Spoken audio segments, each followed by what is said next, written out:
I made a huge mistake last time I came and filmed in these woods, and all my shots ended up looking like this. But today, they look like this.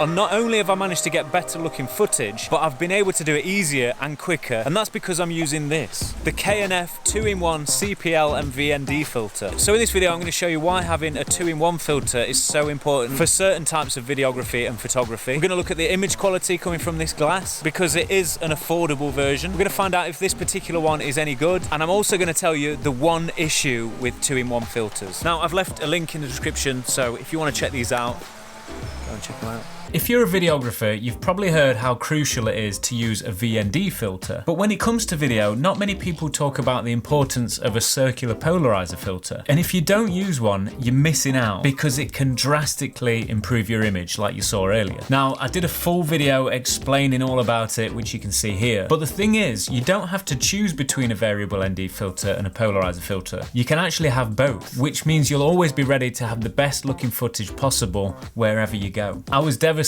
last time we went to these woods and I forgot my circular polarizer filter, because all the green areas with reflections looked really dull and white and washed out. So I thought I'd go back and show you just how much more professional your image can look when you use a 2-in-1 filter and you're able to use VND and CPL at the same time. You've just got so much more control. Yes, you can stack these filters, you can put the circular polarizer on first and then your variable ND filter, but having 2-in-1 just makes the whole process so much faster and easier to set up. Plus, it means I won't forget it again. All the colour comes back into your image, giving you richer colours and making it easier to colour grade. And overall, it just looks way more professional. And you can see the reflections of the coat disappear, which means it's great for product shots. In fact, just any shot.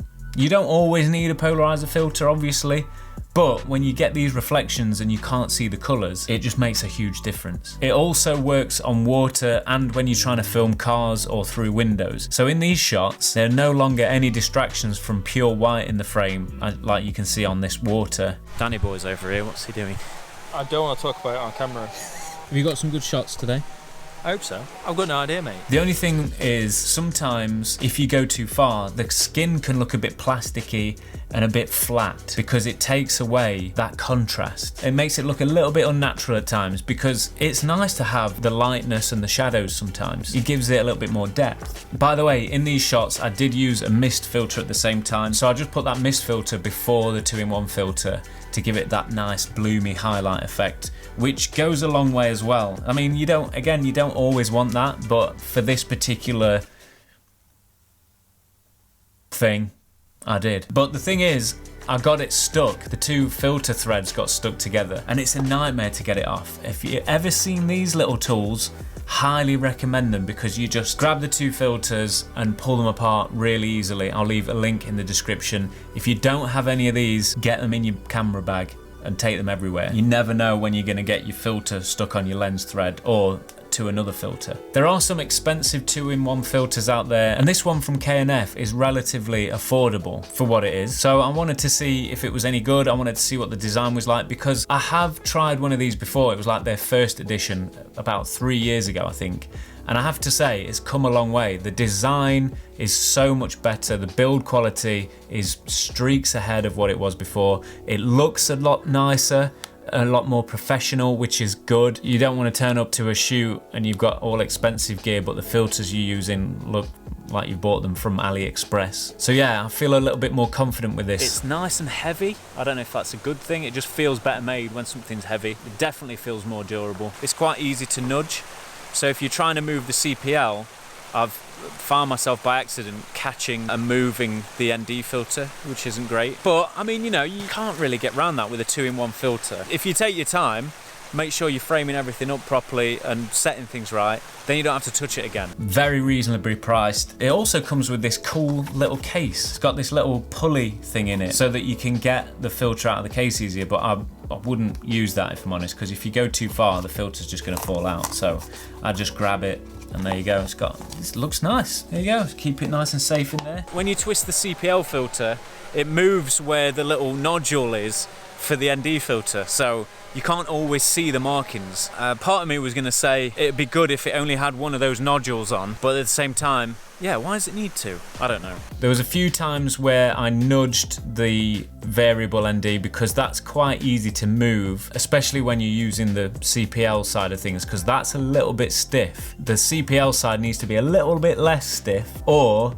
they need to make the variable ND part a little bit stiffer because that's a little bit too easy to nudge. Other than that though, the thread is a really good quality. It threads onto the lens nicely. The glass itself feels premium. It's just got a really nice coating to it. And apparently it has a 36 layer nanometer coating, whatever that means. It's waterproof, anti-scratch, and it reduces glare. So it has minimum impact on what your lens would look like without a filter on it.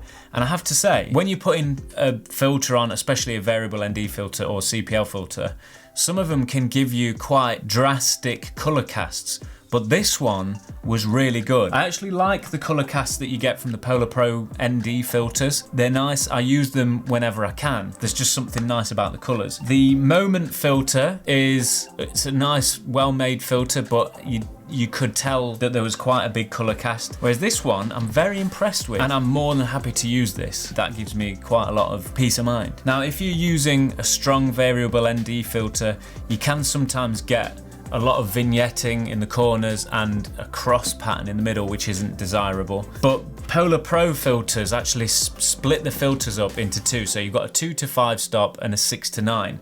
And that's similar to what K&F have done here. We've got a 2 to 5 stop, although it says 1 to 5 on here. So maybe it is a 1 to 5 stop. So you actually don't get that cross pattern. The only issue with 2-in-1 lenses is you don't have the flexibility. And what I mean by that is you've got a variable ND filter which starts at 1 stop, even though it says 2, I mean, on the website. I mean, I don't know what's going on there. But obviously, if you just want polarization, you're stuck with 1 stop of ND as well. So it's not like you can just take the CPL filter off and use it on its own. But that's a small price to pay for having a 2-in-1 filter. I just want to make you aware of that basically, because sometimes you don't always want to stop down the light that's coming through. I just think everybody needs to have one of these filters, because once you've used one, you won't go back. It makes a massive difference. It's one thing having filters to make your footage look better, but if you don't set your camera properly, you'll never get that professional image quality that you've always wanted. And that's why you should watch this video next, because I teach you the secrets that the pros use every time they film to set their camera up in the right way and to get that professional looking image every single time. Let me know what you think to this filter. Which ones do you currently use? Would you consider this one or any others? Let me know in the comments, and I'll see you in the next one.